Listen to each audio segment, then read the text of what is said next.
Alors Julien Lansfried, dans votre livre Contre le communautarisme, vous abordez, on va dire, un des tabous en France. Vous abordez le terme de matrice juive. Est-ce que vous pouvez développer un peu qu'est-ce que vous voulez dire par là? C'est-à-dire que je pense qu'historiquement en France, et je me penche pas sur d'autres sociétés, mais pour la France ça me paraît relativement cohérent, la matrice en fait qui sert de matrice d'imitation ou d'importation est la matrice du communautarisme juif, quand on s'intéresse aux organisations communautaires, puisque c'est le CRIF qui historiquement a donné la voix en France dans les années 80 du communautarisme triomphant, en constituant un certain nombre de ce qu'on pourrait appeler en management de best practice, meilleures pratiques, à utiliser vis-à-vis des pouvoirs publics et des médias, c'est-à-dire l'institutionnalisation d'un dîner annuel, de rapports annuels, la volonté de se présenter comme le représentant de la communauté vis-à-vis des pouvoirs publics et des médias. Et puis aussi un certain nombre de dispositifs que j'appellerais d'intimidation ou de terrorisme intellectuel, pour faire taire en fait parmi les gens qui seraient censés appartenir à la communauté les voix critiques, les dissidents. En fait, c'est une matrice qui de ce point de vue-là est plutôt stalinienne. Mais oui, c'est-à-dire que en l'occurrence pour le CRIF c'est difficile d'expliciter la chose, mais je pense que ensuite dans l'imitation qui est faite par un certain nombre d'entrepreneurs communautaires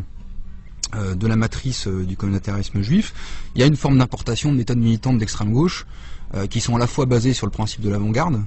nous sommes peu mais nous sommes représentatifs et nous avons raison, et aussi sur le principe du terrorisme intellectuel qui consiste d'abord la plupart du temps à leupéniser les contradicteurs, en tout cas les transformer en des fascistes qui s'ignorent, les hitlériser, la réduction ad Hitlerum, et puis dans des méthodes qui sont quand même extrêmement parfois sur le plan moral qui sont pas terribles. C'est-à-dire qu'il y a effectivement d'ailleurs tout à l'heure quand on revenait à la définition du noir, j'ai remarqué que le Cran faisait souvent référence à la définition que Sartre donnait du juif. C'est-à-dire qu'il y a aussi ils se réclament de ça, souvent ouvertement, d'utiliser en fait le symbole juif comme symbole qui permet de devenir un bouclier aux critiques. À partir du moment où on utilise ce symbole-là, il est très difficile d'être dans un débat contradictoire. Parce qu'on lève un certain nombre de sous-entendus, on met le contradicteur dans une position défensive, et donc il y a une instrumentalisation, à mon avis, du symbole juif chez beaucoup d'entrepreneurs communautaires.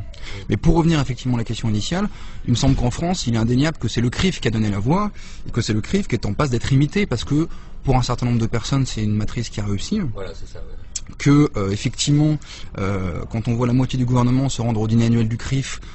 tout en expliquant que c'est une forme de républicanisme achevé,